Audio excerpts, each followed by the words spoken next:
Hello everyone, I'm Qeren, Micah, and Bartido, and I'm a student of University of the Philippines Open University. As a requirement for my subject in commentary or speech communication, I will be interviewing someone about his profession. And I'm now here in Pioneers Philippines office, a nonprofit organization, and with me is the executive director of the said organization, Mr. Buddy Bartido. Good evening, Sir Buddy. Thank you so much for making time to be in my interview. Good evening, Ken, and thank you for having me for your interview. By way of introduction, I would like to ask you my first question. Can you tell us more about Pioneers? The name of the organization is Pioneers Philippines Foundation, Inc. We are a religious humanitarian NGO, and Pioneers Philippines is the Philippine office of Pioneers International. Um, Pioneers International was founded by a businessman named Ted Fletcher. In 1979, he felt a call from God to reach out to the people of Papua New Guinea. And because of that, he decided to leave his job. And as a step to move into sharing the love of Jesus, he founded Pioneers International. And Pioneers International has been in the business of sharing the love of Jesus, reaching out to the least reached peoples of the world. Um, as of 2012, Pioneers International operates in 100 countries, equipping, training, and supporting 2,600 of its international members operating in 240 teams, working amongst 180 least reached people groups and in 100 languages. Sorry, are you still going to say? Currently, Pioneers has offices in the US, uh, Orlando, there's an office in Ontario, Canada, Melbourne in Australia, offices in Europe, Kenya. Of course, we have in the Philippines, but we also have other offices in Asia, like in Hong Kong, Singapore, and soon in Mongolia. Wow, that's a big organization. Mm. It's a great privilege to be the executive director of the Philippines. No, it's rather a great privilege to be part of a service to God. We do our best when we can. So, how did you get started in this kind of ministry? In 1983, um, I made a commitment to follow Jesus, and I had quite a unique experience, an experience that transformed my life.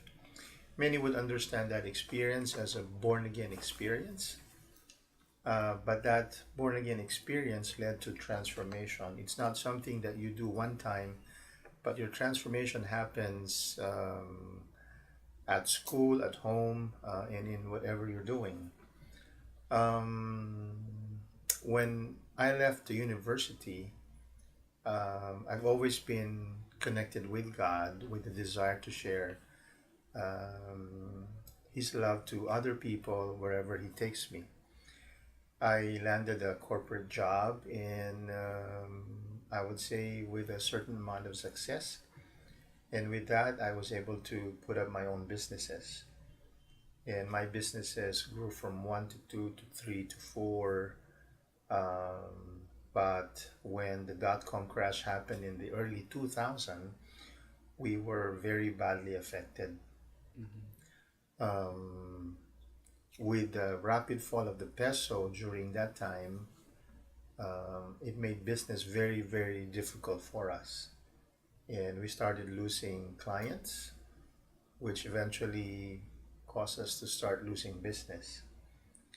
We took that as a sign from God that maybe We are being led out of the business world to move towards a more religious vocation.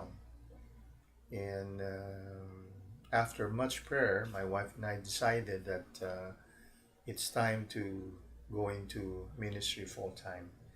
So in January of 2016, we decided that we will leave our corporate jobs, our corporate world, and move towards full time ministry. And for the last decade, we have been in this type of ministry. I see. What is the my next question is, what is the organization's primary mission? Our mission is to glorify God by initiating teams that leads to movement, working amongst least reached peoples in partnership with local churches. What do you mean by least rich people? You see, Ken, not everyone in the world um, have heard of Jesus.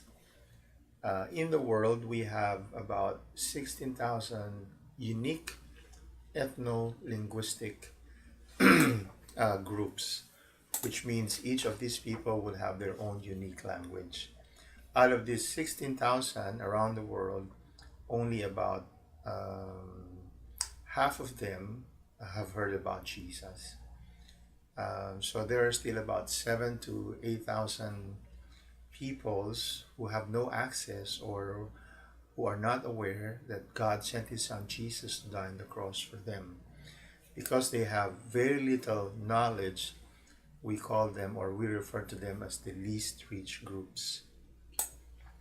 How do you go about mobilizing teams to go to these least rich people?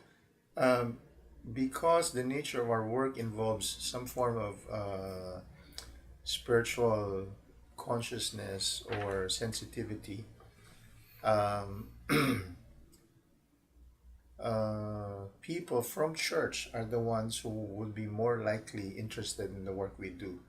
So what we do is create materials, make way to promote through social media, visit churches, and share with them what we do, share the need, and challenge them to pray, to give their resources, their time, their finances in the ministry, and then eventually maybe decide to go with us into the field and do the actual work.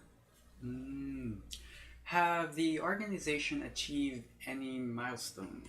Well, in terms of milestones, I would like to say that the beauty of seeing communities transformed by the love of Jesus. And by that, I mean when we go out there and share the love of Jesus, we do it by community development, we do it by teaching in universities, we do it by helping them come up with their own organic farms, or along the shoreline, help them build fish pens or fish nets and a lot of these things. And as we go about our work, they see that God loves them, and they experience joy, but also experience change in their livelihood. So the transformation is holistic. This is such a wonderful thing to see. That's good. That's good. The next question in my list is, what has given you the most impact in your work? We're talking about transformation. For me, seeing people's lives transformed, and by that I mean seeing people with hearts of hatred learning to forgive, seeing people's heart with anger now prepared to love, seeing people having no meaning now finding meaning, people who used to take now who are willing to give. This is the greatest impact that I have received from my work. I see. I see. Uh, this question might be a bit heavier than the previous ones. And the majority of people, they see Christianity as a religion that goes out and convert people to be Christians as well. What are your thoughts about this? Well, that has been a common understanding, but in the work we do, we simply share the love of Jesus through works and deeds. It is not holding a knife to someone's neck and asking them to convert to Christianity.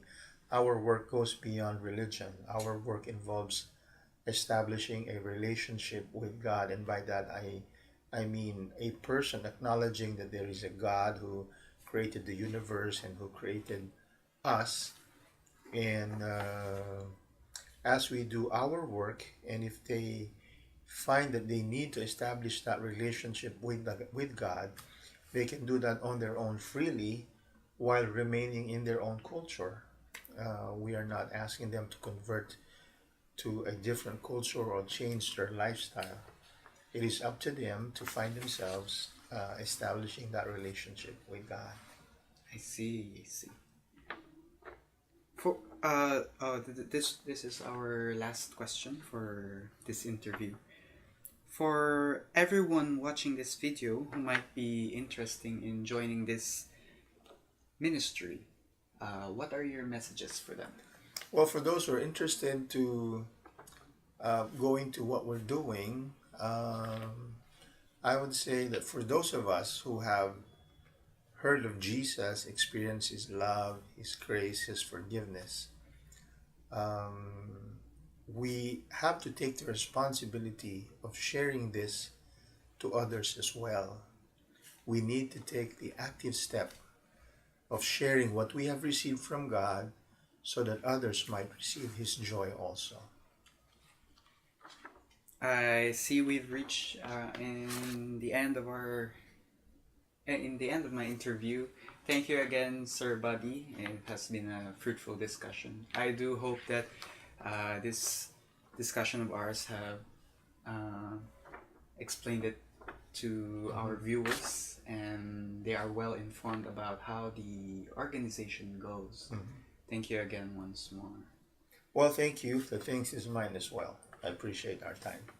To my viewers, thank you for watching this video. I do hope that you enjoyed, and this is the end of it. And once more, I'm Qeren Bartido, and have a wonderful day. Thank you. Bye-bye.